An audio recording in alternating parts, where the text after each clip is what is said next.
কি ব্যাপার মা, শ্বশুর বাড়িতে আদর যত্নে আসিস তো? কি খবর শ্বশুর আব্বা?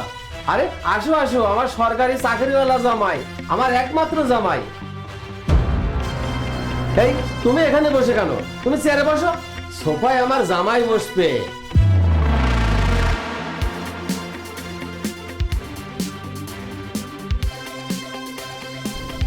কি ব্যাপার, তুই দাঁড়িয়ে আছিস কেন? যা, তোর বোন জামাইয়ের জন্য ঠান্ডা ঠান্ডা শরবত নিয়ে আয়। জি বাবা। এই নিন দুলাভাই, শরবত খান। আচ্ছা দুলাভাই, আপনি একা এসেছেন, আপু কাঁদেননি কেন? আসলে তোমার আপু ওর বান্ধবীর সঙ্গে কার কিনতে গিয়েছে। কি ব্যাপার, নতুন কার, তাও আবার আমার মেয়ের জন্য? সত্যি জামাই হলে তোমার মতনই হওয়া উচিত।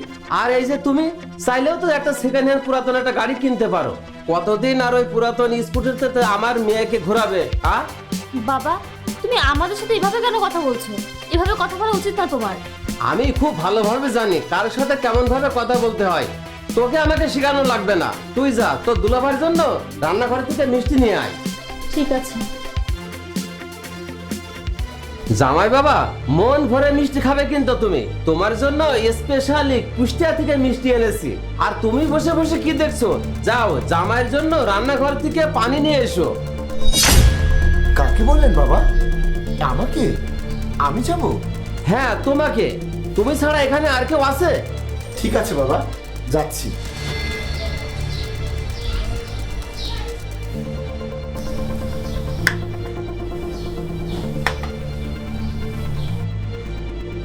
এই যে জামাই বাবা, নাস্তা চলে এসেছে। মন ভরে খাবে। তোমার জন্য অনলাইন থেকে শাহী বিরিয়ানি অর্ডার করবো নাকি? হ্যাঁ, আপনার ইচ্ছা হলে করুন। এসেছি যখন তাহলে খেয়েই যাবো। এই এক মিনিট, তুমি খাচ্ছ কেন? আমি তো এটা শুধু আমার জামাইয়ের জন্য এনেছি। বাবা, এটা কোন ধরনের নিয়ম? এটাও তো তোমার জামাই নাকি? জামাইয়ের মতো জামাই হতে হয়। কি এমন কাজই বা করে? লোকের কোম্পানিতে 30-35 হাজার টাকা চাকরি করে, আর আমার এই জামাইকে দেখ, নিজেদের ফ্যামিলি বিজনেস আছে, তারপরে সরকারি একটা চাকরি আছে, বড় বড় বাংলো আছে, বাড়ি আছে, গাড়ি আছে, বাড়ি ভর্তি চাকর বাকর আছে। কি নেই এর কাছে বল? এমন একটা জামাই পাওয়া কপালের ব্যাপার, বুঝলি?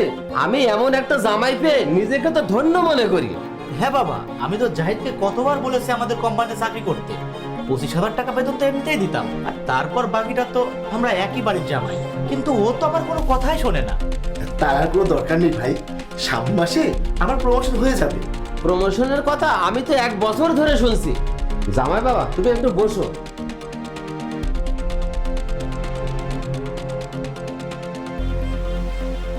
এই নাও তোমার জন্য স্পেশাল গিফট। আর এটা নাও, তুমি ধরো। আরে বাহ, ব্যান্ডের ওয়াচ! বাবা, আমার খুব পছন্দ হয়েছে। হ্যাঁ হ্যাঁ, আমি নিজে পছন্দ করে এনেছি। পছন্দ তো হতেই হবে। বাবা, এটা কোন ধরনের পার্থক্য করা বলো? তুমি তোমার এক জামাইকে ব্র্যান্ডের ঘড়ি গিফট করছো, আর তার সামনে আরেকজনকে সামান্য একটা রুমাল। দেখ মা, গিফট দিতে হয় সামর্থ্য অনুযায়ী। যার যতটুকু সামর্থ্য তাকে অতটুকুই দিতে হয়। বাবা, আমার খুব কোল্ড ড্রিঙ্কস খেতে ইচ্ছে করছে, একটু কোল্ড ড্রিঙ্কস আনেন না? হ্যাঁ হ্যাঁ বাবা, আমি এক্ষুনি আনছি। ওরে বাবা, পড়ে গেল রে বাবা, পা ভেঙে গেছে। কেন বাবা, কোথায় লাগলো? দেখি বাবা কোথায় লেগেছে। হ্যাঁ হ্যাঁ, বাবার তো এখন বয়স হয়েছে, বাবাকে এখন অনেক যত্নে রাখতে হবে। তা না হলে কোথায় কখন পড়ে হাত পা ভেঙে যাবে। আর এই বয়সে যদি হাত পা ভেঙে যায় তাহলে তার জোড়া লাগানো যাবে না। ওরে বাবা রে, ব্যথায় মরে গেলাম।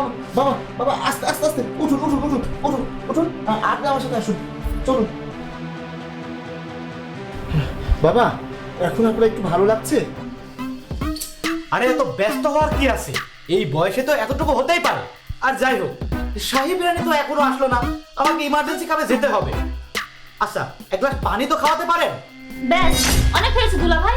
আর বাবা, তুমি শুধু শুধু কেন একে সম্মান দাও? একে সম্মান পাওয়ার কোনো যোগ্যতা আছে? আর তুমিও তো কম না, তুমি তো টাকার জন্য আর পা চাটো। তুমিও তো একটা বড় নির্লজ্জ। যেখানে তুমি পড়ে গিয়েছো, তোমার পায়ে লেগেছে, আর সেটা নিয়ে তো সে মজা করছে।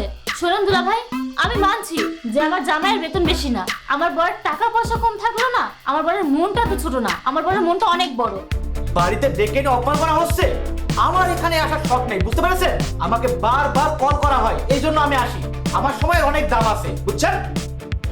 জামাই বাবা, প্লিজ তুমি আমাকে ক্ষমা করে দিও।